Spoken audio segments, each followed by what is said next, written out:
Random House Audio presents Calling Invisible Women by Jeanne Ray. Read for you by Coleen Marlo. Chapter 1. I first noticed I was missing on a Thursday. Red and I had already been for our walk, and he went to sleep on the bath mat while I was taking my shower. Red is a Cairn Terrier. He's bath mat size.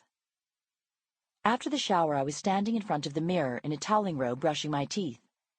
When I looked up, I was gone. It didn't startle me at first, not exactly. I thought it was just some trick of the light, a fog that had built up on the mirror. But when I wiped my sleeve over the medicine cabinet, I still wasn't there. My toothbrush was there, floating by itself several inches out from the cuff of my robe, and the robe was there, the collar and shoulders filling out the bottom of the mirror's frame. But I was missing. I moved from side to side a couple of times, trying to fit myself back into the picture. But all I saw was the open shower curtain behind me, the tiles of the tub, the built-in shelf that held the shampoo and conditioner. I spat out the toothpaste, and there it was in the sink, looking exactly like toothpaste. That was when I thought, stroke. Pieces of my vision were missing, even though I couldn't imagine what kind of stroke would just remove a face, a neck, a hand. Leaning forward toward the mirror, I gently tapped my invisible fingers against my invisible cheek, and what had once been a finger was stopped by what had once been a face. Curiosity was quickly being replaced by a rising wall of panic. I was 54 years old, and I was gone. "Red?" I said, trying out my voice. Unlike the rest of me, my voice was still there. Red lifted his head from the bath mat and looked straight at me, his brown eyes bright and full of recognition. He wagged his tail, thinking that maybe I wanted to go for another walk. Tentatively, I held out my invisible hand to him, wondering if I was dead, and if I was, what effect it would have on the poor dog. But Red sniffed the place where my hand should have been and gave it a couple of licks. I felt the rough wash of his tongue working over my phantom wrist, which I took to be a good sign, and so I went back to the mirror again. Still not there. I went into the bedroom feeling lightheaded, or feeling like someone who didn't have a head, and sitting down on the edge of the bed, which gave a creak of recognition, I picked up the phone and dialed the back line number at Arthur's office. I suppose that any day one finds oneself to be invisible was not going to shape up to be a lucky day, so when Arthur's nurse, Mary, answered, I shouldn't have been surprised. Arthur has 3 nurses, and getting Mary on the phone was the definite equivalent of drawing the short straw. "Dr. Hobart's office," she said, impatient from the start. "Mary, it's Clover. I need to speak to Arthur." I was struggling not to hyperventilate. I could see her shaking her head. "He's in with a patient. Is there something I can help you with?" Maybe she thought I was calling in regard to a sick child, even though she knew that Nick was 23 and Evie was 20. "Can you get him for me?" "He has patients waiting in all 5 of the exam rooms, with 14 more in the waiting room." Her voice was both flat and brisk. "He's in with the mayor's wife now. Their 2nd grader has a rash. It could be a tick bite. We've got a vomiting toddler in room 3 and a first-time mother in room 1 who has brought in a week's worth of used diapers that she has been refrigerating because she thinks this stool is inconsistent." "I get it," I said, though there was nothing even notable about her report. This was Arthur's day, all day, every day, from the minute he walked in the door of his office until the minute he left, and even when he left, much of his work managed to follow him home. I understood it was her job to protect him in any way possible, to use herself to create a human shield between him and the world.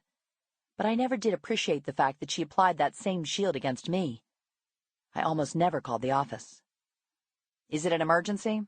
Mary asked. "It is." "Okay," she said, but I could tell she had already been distracted. I could hear a shrill screaming in the background, and then, abruptly, the line went dead. So there I was, the phone levitating in midair. I stared at it for a minute before hanging up. Even if I'd gotten Arthur on the line, he no doubt would have told me that children don't become invisible, and so he wouldn't know anything about it. Arthur had a way of making it sound like he had attended some special sort of junior medical school at which he had received absolutely no information whatsoever about the human body past the age of 16. It was his means of deflecting grown-ups who casually hit him up for Adderall prescriptions at dinner parties. But it also meant he never was much of a help to the adult members of his own family. And who's to say I was invisible anyway? If I was cracking up, if I'd just suffered some sort of cerebral hemorrhage, I would in fact be a poor judge of the situation. I tightened the belt on my robe and I marched up the stairs to Nick's room, Red right behind me. I could feel my bare feet against the floor. Nick is our oldest, and I opened the door to his room without knocking, because he had gone away to college and stayed away for almost 2 years after graduating. I had made his room my office, a desk, a lamp, a chair. My mother had made my room a sewing room when I moved away. Now my computer was back in the kitchen. "Nick?" I said to the man who was sleeping face down and shirtless in a pile of crumpled sheets. "Nicky, wake up." When he didn't wake up, I took hold of his heel with my invisible hand and shook it. I could see his entire leg turning back and forth inside the flannel pajama bottoms I had bought for him 2 Christmases ago. I could feel the heat of his heel in my palm. Red jumped into the bed and stood for a moment on Nick's back. In our household, only Red had experienced unequivocal joy at Nick's return. "What?" he said into his pillow. It wasn't quite 8 in the morning. It was, for Nick, an unseen hour. "I need you to look at me." "You look fine," he said. Or I think that's what he said. He hadn't lifted his head. I flicked the switch to the overhead lights, and then I went to the windows and snapped up the rolling shades. With admirably quick reflexes, Nick drew himself into a ball and howled the howl of all vampires exposed to sunlight. In the light, I could see that the room, which I had told him he would have to clean himself when he moved home 6 months ago, had not been cleaned. He scrunched his pillow down over the back of his head while Red buried his nose into the covers in search of Nick's nose. "What?" he cried either to me or the dog. "I need you to tell me if you can see me." I was trying to keep my voice steady, but I could hear the panic. He rolled over, blinking in my general direction. The light was burning his eyes. He pressed his chin down to his chest, lengthening his neck like a turtle. "What's this about?" "Do you see me?" "You don't like your bathrobe anymore?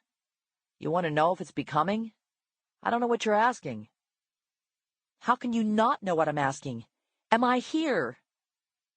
Nick had been a history major at Oberlin, and though we had begged him to consider a minor in business, he had gone for women's studies instead. Women's studies, he informed us at the time, was a brilliant way to meet girls. "Are you having some sort of breakdown?" "I might be." My robe was shaking. "If you feel like I don't appreciate you, well," he said, rubbing his eyes, "it's because I don't. I will again, but not until at least 10, okay?" He put his arm over the dog and pulled him in tight like a wide receiver ready for a 40-yard run. "Please pull the shades on your way out." That was when I turned and looked in the mirror over his dresser.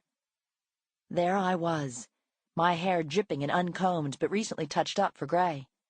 My cheeks bright red from a combination of fear and rosacea. I was back, so completely and utterly returned it was as if I had never been gone at all. Maybe it was just some weird aphasia, except instead of a temporary loss of speech, I had experienced a selective loss of vision. As I dried my hair and put on the little bit of makeup that I associated with my own human dignity, I stared hard at my reflection, checking for any fuzziness or missing spots. Even after I was dressed, I kept going back to the mirror to make sure I was still there. I couldn't spend more than 2 minutes away. Sure, I could see my hands, my legs, but was my face still there? My neck? Back I would go to check again.